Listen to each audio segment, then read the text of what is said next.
Ladies and gentlemen, it's the Sean Mackey Show. He's so unpredictable.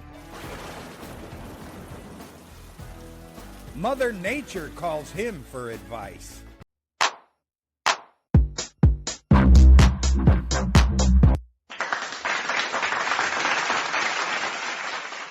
All right, ladies and gentlemen, here we are, season 2, episode number 22, season finale, Bears versus the Lions.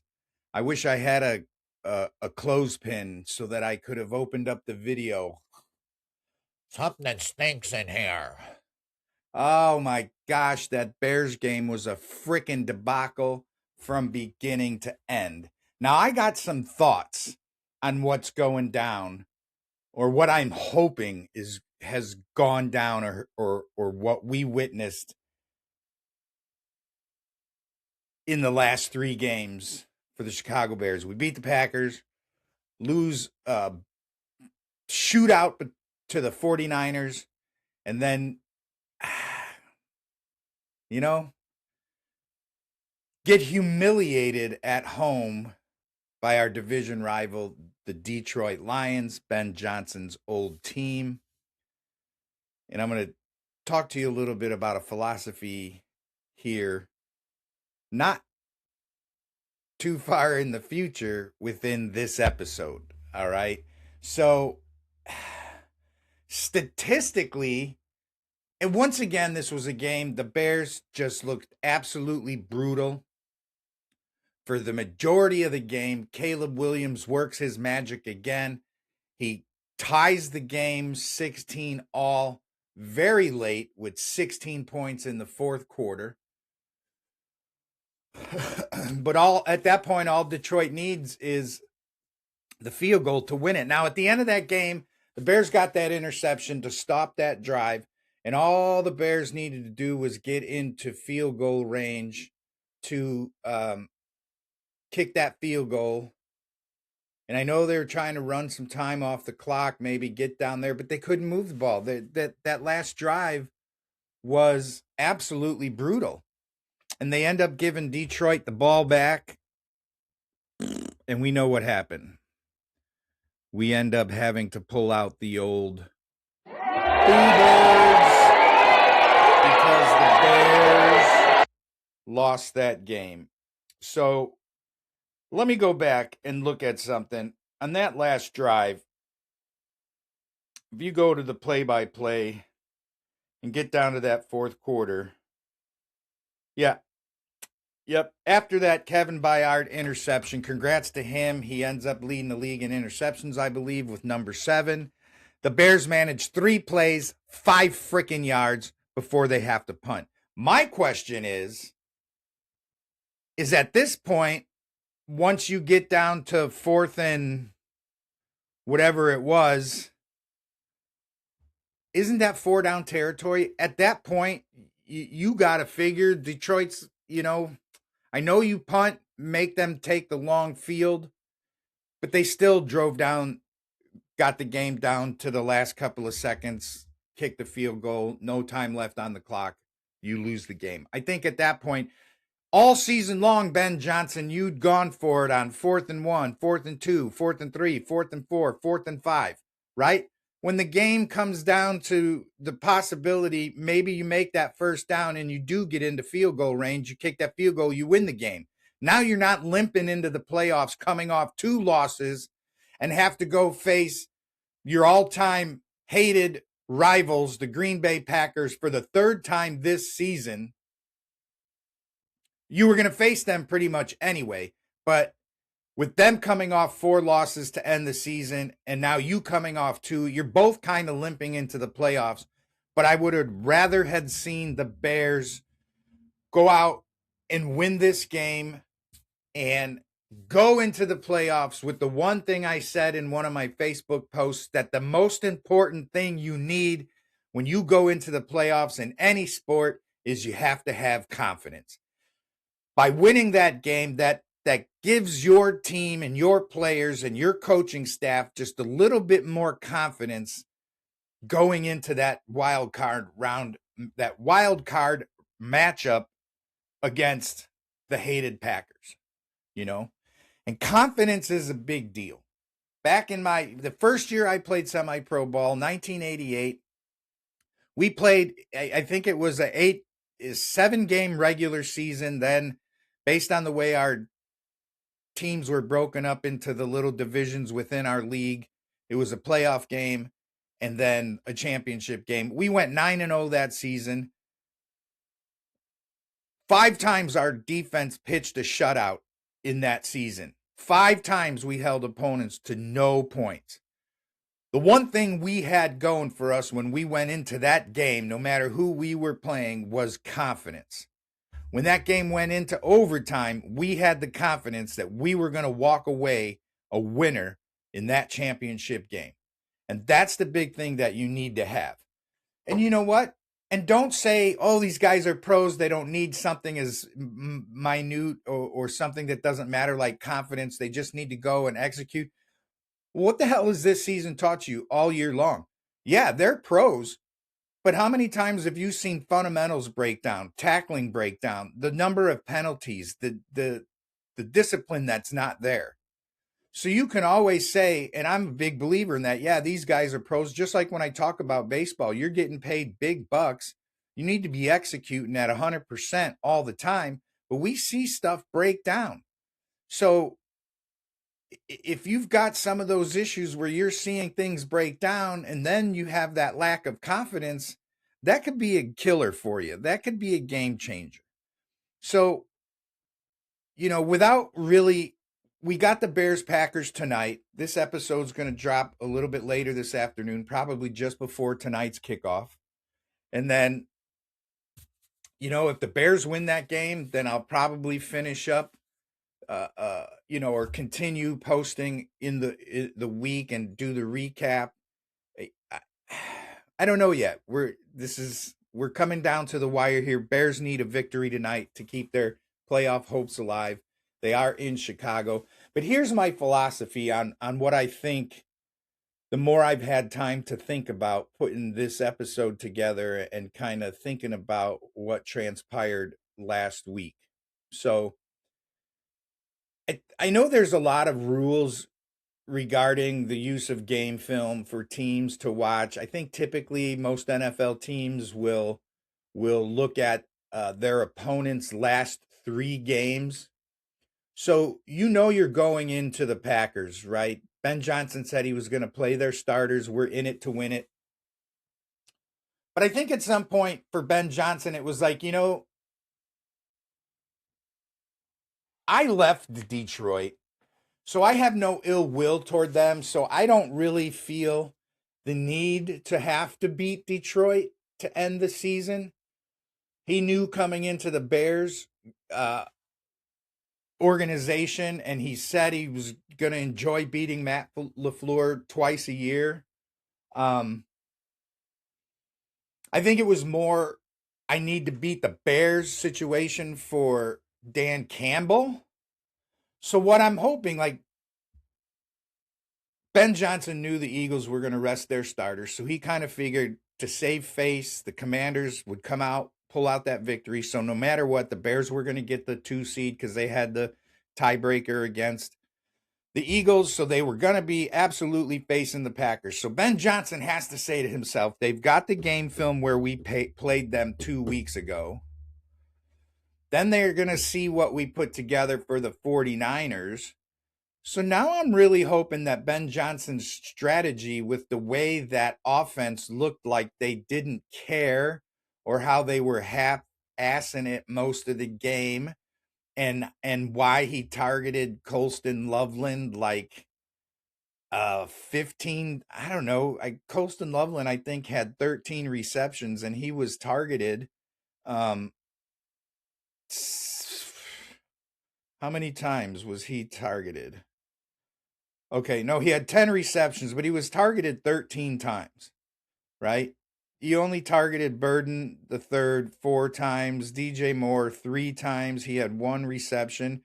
And we know the running game was non-existent, which you've got DeAndre Swift as the Bears' first 1,000-yard rusher since Justin Fields as a quarterback, and then David Montgomery, I think in 2020 or something like that, as an actual running back.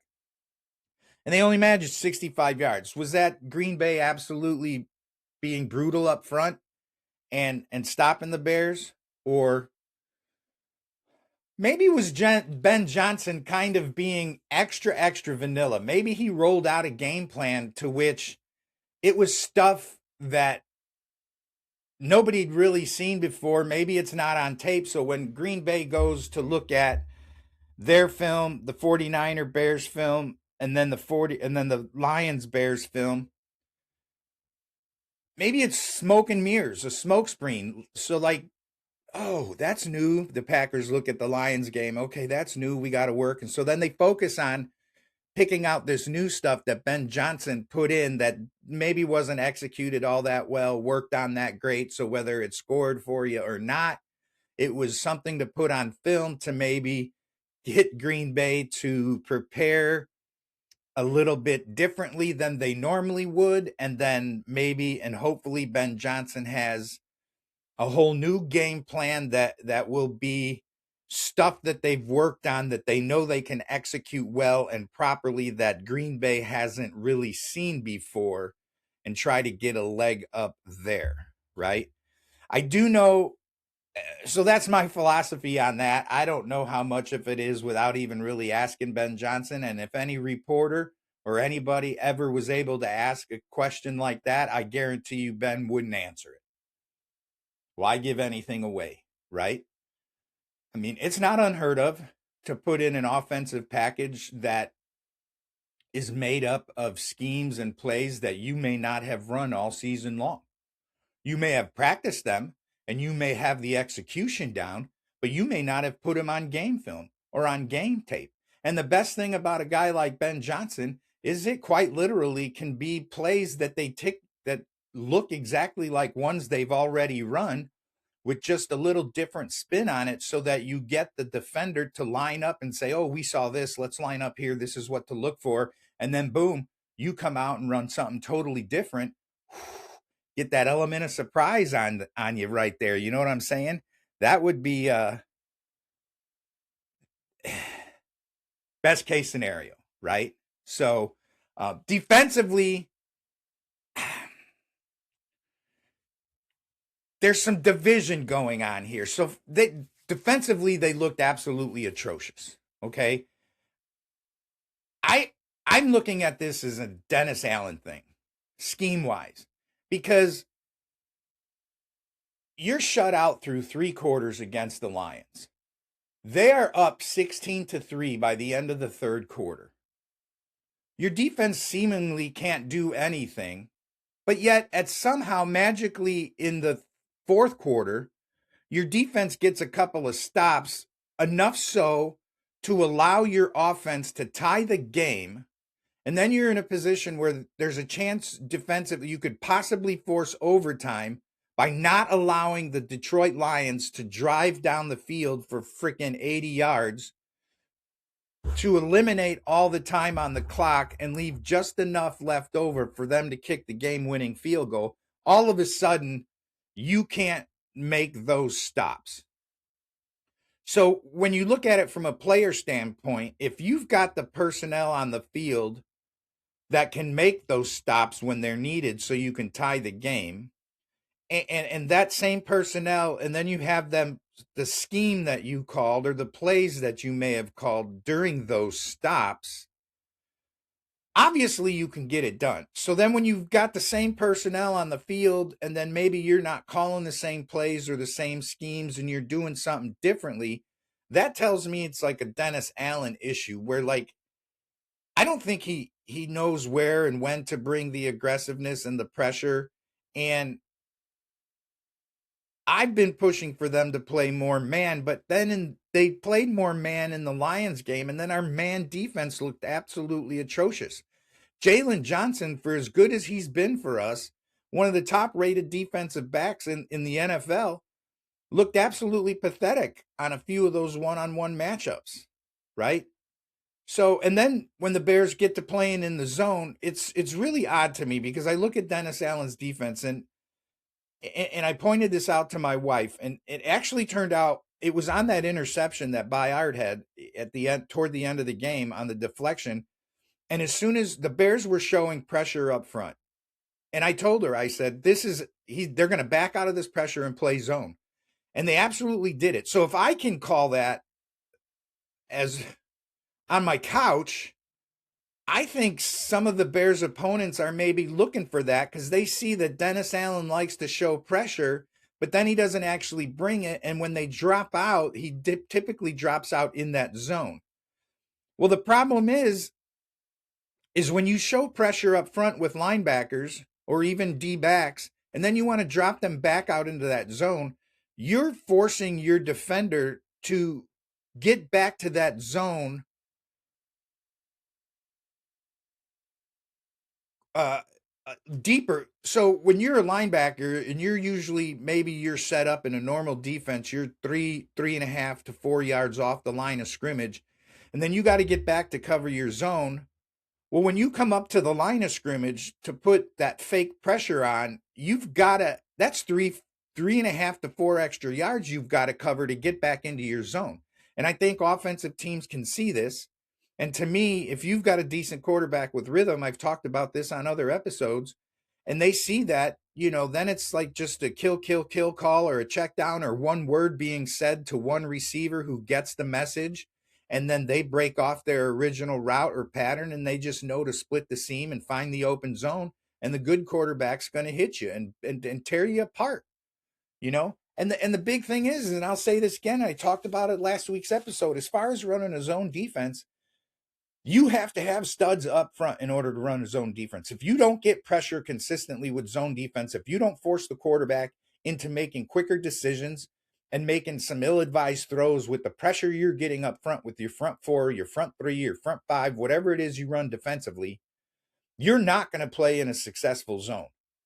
Because most zones are designed to kind of keep that play in front of you to eliminate the big play. But how many times have we seen Bears in a zone defense that actually leads to a big play?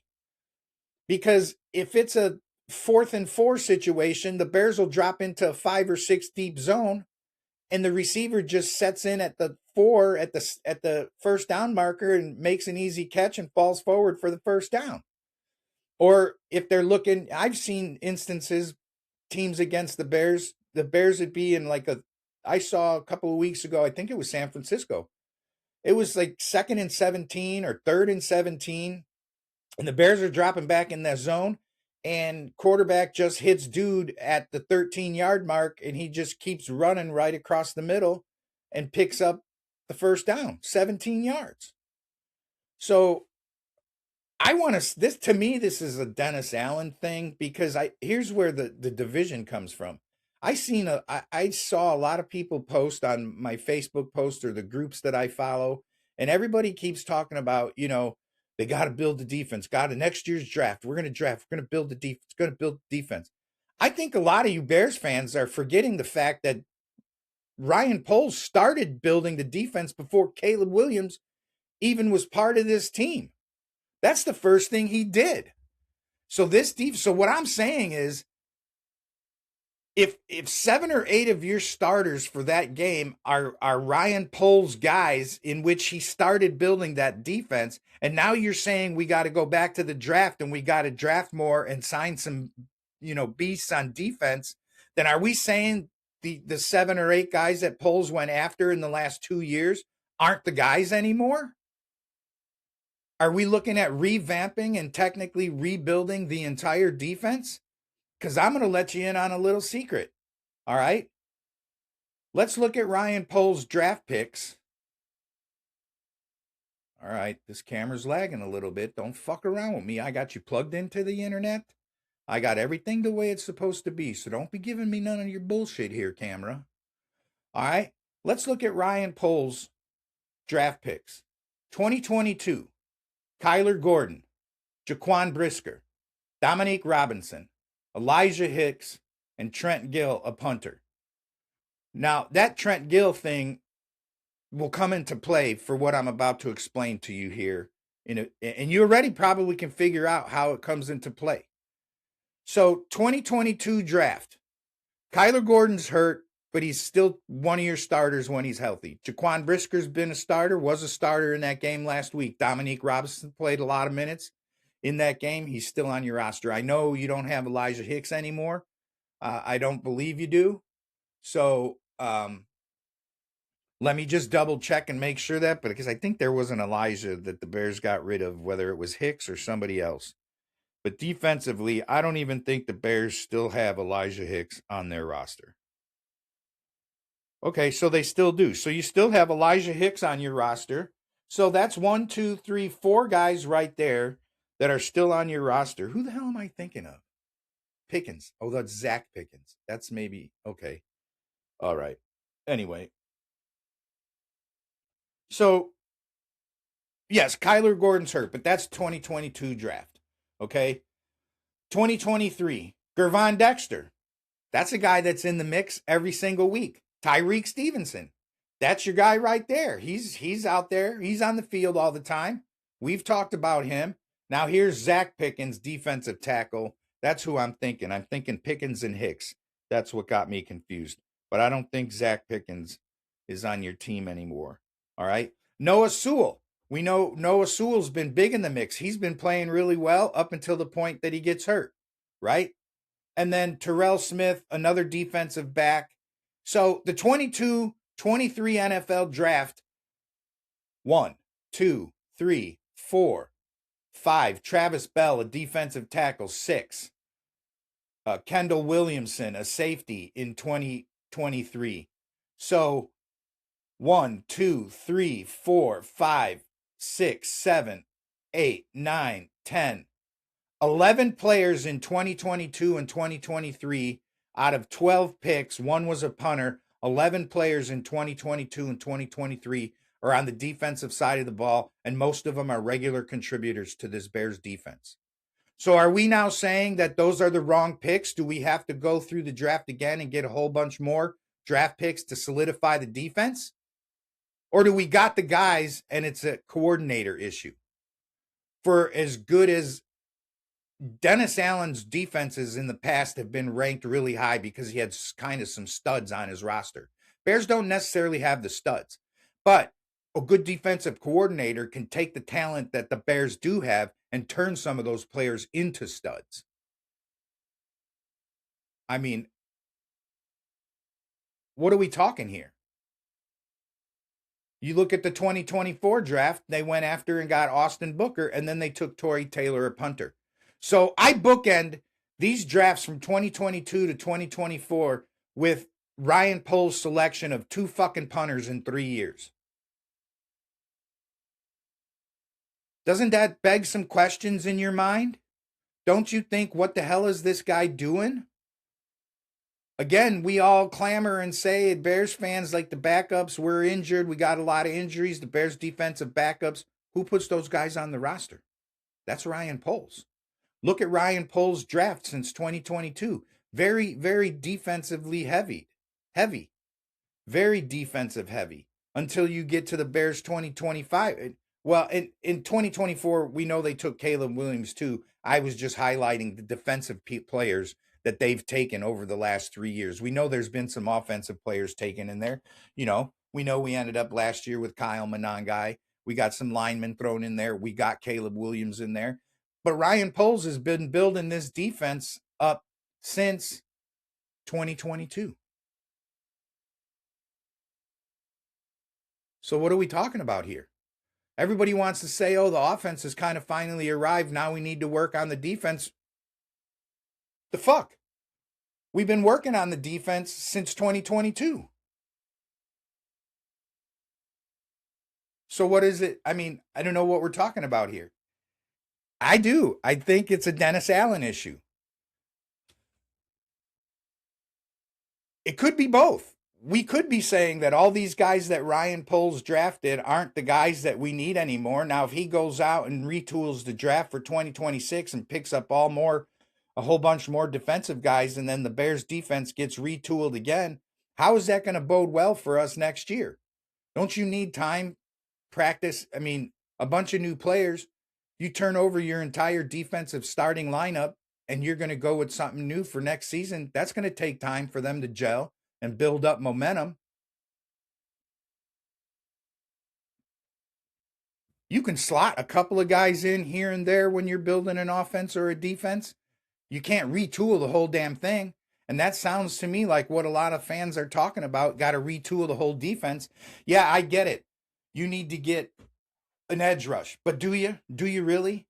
I know Montez Sweat's getting a little bit older, but you got Austin Booker on the roster. My solution is you need a stud at the one technique. You need a stud defensive tackle. You need that guy who's going to go disrupt the middle, who's going to pull and suck in double teams all the time, which is going to cause the edge to collapse. And that's going to give your guys like Montez Sweat and Austin Booker the room necessary for them to be the sack monsters that we want to see on the Bears defense. And that's the problem. Up the middle, that's where the Bears are lacking. Because when they run that zone, that front four on the edge and that front four, they're not very good at stopping the run. Look at what Christian McCaffrey did in that 49ers game. I mean, hell, if you look at the how many yards did the Packers rack up or the Lions rack up running the ball against that defensive front? 122 yards. Jamar Gibbs with 80 yards on 19 carries, and David Montgomery 8 carries, 42 yards. 122 yards. So I think it starts up the middle defensively. You probably got some guys on your roster right now that'd be decent edge rushers if you had somebody taking care of and anchoring the middle of the defensive line. That's where you need two beasts. You need two guys. You're playing a 4-3 defense. If that's what you're rushing for all the time, you need two guys in the middle that are going to suck in that offensive line and have to make an offensive line, make those five guys block those two behemoths in the middle, and that'll free up your edge all day long. That'll allow you to get back into the zone that you may want to play, which may be better for you as long as everybody's got eyes on the ball. They're communicating, they're talking to each other. When they have to stop and they're at the end of their zone bubble and they're passing a guy off, you need to be able to communicate that to your teammate. And that's what I think the Bears need up front and in the middle. Do I want him to go out and get an edge rush? Maybe, but I'd rather see him get a couple of behemoths in the middle. You know, the Akeem Hicks, the Tommy Harrises, the guys like that. Back in the day, the Dan Hamptons, the Steve McMichaels, those guys like that who can still get sacks from a defensive tackle standpoint, but are also going to free up a clear rush for one of those edge rushers, right? That's what I think that the Bears are going to need. So, and then that's just the draft that Ryan Poles put together. Let's not forget he went out free agent or trades and signed TJ Edwards, Tremaine Edmonds, Kevin Byard. This year picked up CJ Gardner-Johnson. So there's a lot of other guys starting. Sean Wright is kind of terrible in coverage sometimes, but he's been a ball hawk, a lot of takeaways. So I feel like Ryan Poles already had tried to build or was building this defense. And now the offense is coming on and everybody's focused on that. And they think we need to rebuild the defense again, but we already did it. So that's why I say defensively, when you see the inconsistency that's happening on the field, that's why I feel it's a coordinator issue. And I don't think he knows when to apply the pressure, when to back off with the pressure, when to play man, when to play zone. I don't know. I don't know what's going on. But I do know there are fans out there saying that if the Bears lose this game to the Packers, that they need to fire Dennis Allen. And that's where everybody else says it's not Dennis Allen. He's not on the field. It's the players they have on the field. If you look back to the 2022 draft and then the free agent signings that Ryan Poles has put together, it tells me he already started and has been building this defense. So where the hell did it go? All right. So that's it. That's my little rant and rave on the Bears-Lions game. Again, we got Bears-Packers, first playoff game in a few years for the Bears coming up tonight. We talked about getting ready to get into some of my top Bears Last week, I said I rattled off a list of a few names, realized that that list had guys that I didn't see play. My list of the top Bears that I feel in my lifetime, these are all going to be guys I actually watched play. There's so many great Bears out there, but I don't have film on them. I've never seen them play on TV or whether going to a game. So my list is going to be comprised of the guys that I've seen play, and I've been watching the Bears play since as far back as I can remember, is like 1973. So that's where I'm going to go with that. When I do hit out now, I'm not going to give you any kind of order that I'm going through, and I don't really want to let the cat out of the bag as to who I'm going to discuss right now. Doing my research, putting my stats together, looking at the different things and the memories I got in there from watching guys play, I've got about 9 guys. So I'm going to hit you with my top 20 before this season ends. And it's going to be a mix of special teams, offensive and defensive guys. But I'm going to hit you with my personal, the Sean Mackey Show's personal top 20 Chicago Bears football players since 1968. And what the hell? I just told you I've been watching since 73, but I've been alive since 68.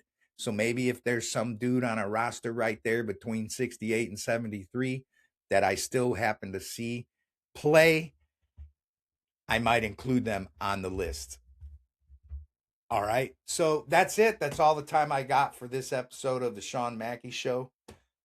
Thanks for being with me. Go Bears, bear down, Chicago Bears. We got to beat the Cheeseheads tonight. We're in Chicago. Go Bears. Peace. I'll see you on the streets. Hey, if I made you laugh, made you think, or even made you smile, please tell all your friends. If I didn't, just keep that shit to yourself. Thanks for listening to the Sean Mackey Show.